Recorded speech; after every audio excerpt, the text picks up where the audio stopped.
لەگەڵ پێدانی ئەو هەموو مۆڵەتە بۆ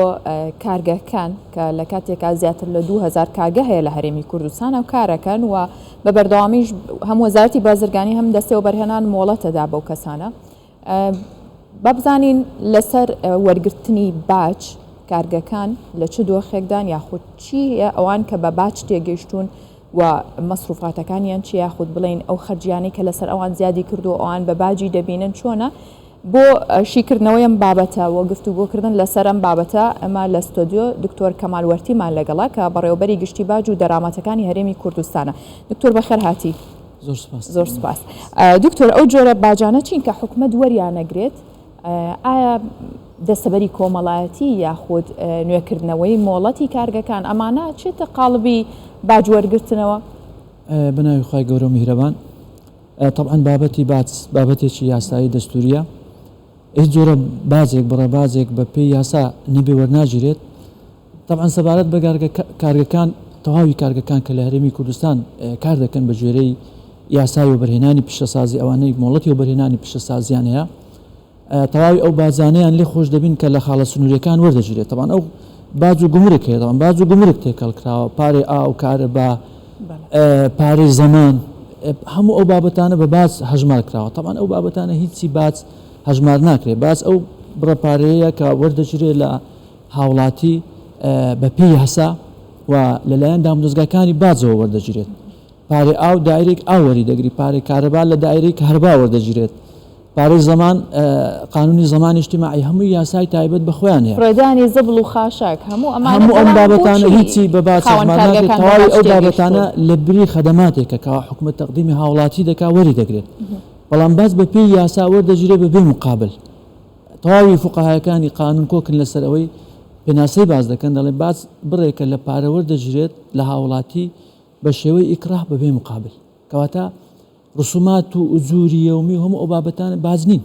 هەموو ئەو بابەتانە بۆ نمونە شارەوانی خزمەتگوزاریەک پێشکەش دەکات، دایرەی تاپۆی خزمەتگوزاریەک پێشکەش دەکات، ئاو کە حکومەت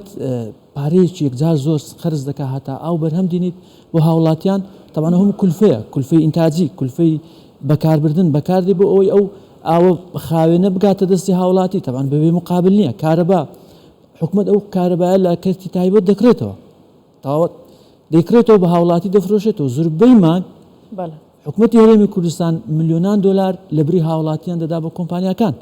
لەبەرەوەی خەڵکێکی زۆر تا ئێستاش فێر نەبوو پارەی ئاو و کارەبا بدە. لەبەرەوەی حکومەتیش بەڕاستی مقەسر بوو لەو بابەتە، بۆ هەر کەسێک پارەی ئاویان کارەبایان هەر التزاماتێکی دیکەی لەسەر پێویستە لە مقابل بیدا بە حکومەت، بۆ حکومەت بەردەوام بێت لە ئیدامەدانی خزمەتگوزاریەکان لە دانی موچەش. باشە دکتۆر کەمال بۆچی بابەتەکان بێمەوە بابەتەکە بەتاڵ بەس ئەوە نەبزانم بۆچی ئەوان بە باج تێگەیشتون لە بەڕێوەبەتی باجەکان وەرەگیرێت یاخود پارەی کارەبا لە کارەبا وەرەگیرێت شارەوانی بە هەمان شێوە پارەی ئەوانە لە باج وەرەگیرێت و خاوەن کارگەکان بە باجەی بینن؟ بەشێکی دەکەوێتەوە سەر هۆشیاری کۆمەلگا، بەشێکی کە دەگەڕێتەوە سەر ڕات بەداخەوە ماچنەیەکی ئەعلامی میدیایی، هەم لە سۆشیال میدیا هەم لە تەلەڤیزیۆنەکانی بیسترا و نەبیسترا و میدیایی کار دەکەن لەسەر ناشرینکردن، لەسەر کەمکردنەوەی وەلا و ئینتیما خۆشەویستی خەڵک بۆ خاک و نیشتیمان و موسەساتی خۆیان. بەشێکی دەگەڕێتەوە سەر ئەوەی کە هۆشیاری بەڕاستی بازدان کەمە لەلایەن هاوڵاتی، بەشێکی کە حکومەت نەیتوانیەوە پەیامی خۆی ئەوەی کە هەیە بگەێنێ بە خەڵک و بۆ نمونە بە خەڵک بگەێنێ ئەو کارەبایی کە بەرهەم دێت ملیۆنەها دۆلار مانگانە حکومەتی هەرێمی کوردستان دەیدات بە کەرتی تایبەت بە کۆمپانیاکان لەبری ئەوە پێویستە خەڵک ئەو پارەی کارەبای ئاوە بازە بداتەوە بە حکومەت، بۆی حکومەت بەردەوام بێت لەسەر پێدانی خزمەتگوزاری باشترکردنی ئەدایی خزمەتگوزاریەکان کە لە هەموو دنیا طبعا بە هاوڵاتیەک ئامادە بێت یەک مانگ پارەی کارەبای مۆلدە نەدا بزانە کارەبایەکەی لێ دەبڕدرێت لەلایەن مۆلدەوە یان نا. ینی پێویستە هۆشیاری و ئینتیما و خۆشەویستی بگەڕێتەوە و ئەو فەراغە گەورەی لە بینی حکومڕانانی وڵات و خەڵکێ بەڕاستی ئەو فەراغا هەموومان بێکەوە ئەو ئینتیمایە گەورەترکەین خۆشترکەین بە ئیسلاح بە چاکسازی بە نەزاهات بە شەفافیت لە حکومڕانی. هەموو ئەو بابەتانە بەڕاستی بابەتی زۆر گرنگ و هەستیارن. حوکەمە کە پێی دەگوترێ حکومی ڕەشید کە کابینەی نوێمی حکوومەتی هەرێمی کوردستان لەسەر ئەو سێتەوەرە کاری کردەوە کار دەکات، شەفافیت، نەزاهات، عەدالەت کە بەشێکی زۆریشی جێبەجێ کردووە، دۆست و نەیار و یار و نەیار شایەدی ئەوەمان بۆ دەدەن کە حکوومەتی هەرێمی کوردستان لە ماوەی ڕابردوو پرۆسەیەکی چاکسازی گژیر و هەمەلایانی دەست پێ کردووە لە تەواوی سێکتەر و جومگە و کایەپایەکانی حکومڕانی لە هەرێمی کوردستان ئەوە ژوای کردو ئێستا ئێمە چەندین ماگە بەبێ و حکوومەتی اتحادی 1000 دینار بۆ هەرێمی کوردستان بنێرێت ئێمە بتوانین لە موچەی لە داهاتی ناوخۆ لەو داهاتی کە لە نەوت و لە بابەتەکانی دیکە دەستمان دەکەوێت بتوانین لەسەر پێی خۆمان بوەستین طبعا ئەوەش بەڕاستی دژمنانی کوردی زۆر سەخلەت کردووە کە حکوومەت نانەوێت حکوومەتی هەرێمی کوردستان لەو دۆخە باشە ببینن و ئەمە بەڕاستی هاوکاری و هەماهەنگی و تەنسیق و تەعاونی سەرجەم لایەنەکان سەرجەم دام و دەستگاکان کۆمەلگاکانی ڕێکخراوی کۆمەلگەی مەدەنی حیزبە سیاسیەکان پێویستە لە پاڵ کابینەی نوێمی حکوومەتی هەرێمی کوردستان بن بۆ ئەوی بتوانین زیاتر بە باشترین شێوە ئەدای حکومڕانێتی باشترکەین خزمەتگوزاریەکان باشترکەین و هەروەها بتوانین عدالەت و نەزاهەت و شەفافێت کە ئەوەی ئێمە دەمانوێت بەڕاستی بە گوێچکەی هەموو تا کێشی ئەم کوردستانی بگەێنین کە ئێمە چیمان دەوێت و لە خەڵک چیمان دەوێت حکوومەتی هاوڵاتی پێویستە هاوڵاتیان حکوومەتە بەی خۆیان بزانن سەبارەت بە کارگەکان ئەمێ پێش ئەوە پرسیاریەوەکەم کارگەکان زۆر جاریان لەلایەن وەزارەتی بازرگانی و مۆڵەتیان پێدرێ یاخود لە دەستەی و بەرهێنان ئەم جیاوازیە ئەچێتە سەر جیاوازی پێدانی باجیش یاخود هۆکارەکەی چییە و بێجگە لەوەژ ینی باجدان ئێستا چەندێک کەڵەکە بووە لە سەریان ئەگەر لە وەزارەتی بازرگانی یاخود ئەگەر لە دەستەیە زۆربەی زۆری کارگە گەورەکان لە هەرێمی کوردستان بە قانونی ئیستیسماردا مەزراون بۆ ماوەی 10 ساڵ نە ئەو ماوەدە خامای کە لە دەروی کوردستان دەهێنن 1000 دینار باجی لێ نادەن هەروەها لە باجی دەخل کە لەو داهاتی کە بەدەستی دێنمە ساڵانە 1000 دینار باجی لێ نادەن کەواتە قانونی ئیستیسمار قانونێکی زۆر پێشکەوتووە وای کردووە کە ئیستیسمارێکی زۆری ئەزنەوی بێتە هەرێمی کوردستان و ئەو گەشانەوە و ئابووری پێشکەوتنی کە لە هەرێمی کوردستانەیە بەشێکی بۆ قانونی ئیستیسمار دەگرێتەوە بەڵام سەبارەت بە قانونی تەنمێ سناعی قانونی پیشەسازی و بەرهێنان کە ژمارە 20 ساڵی 98 لە عێراق دەرچووە پار ساڵ بە قانونی ژمارەدا پەرلەمانی کوردستان بەرکار بوو تەمان ئەم یاسایە تەواوی یاسای عراقی بەرکار کردو لەگەڵ هەندێک گۆڕانکاری زۆر بچووک تەمان بە ژێری ئەم یاسایش هەتا 5 ساڵ ئەو کەسێک کە خاوەن کارگەیە ئەو ماوادە ئەوەی کە لە خاڵە سنوورەکان داخلی هەرێمی کوردستانی دەکات باجی لێ نادات هەتا 5 ساڵ باجیان تا 5 ساڵ و لە هەندێکی هەتا 10 ساڵ نەگومرک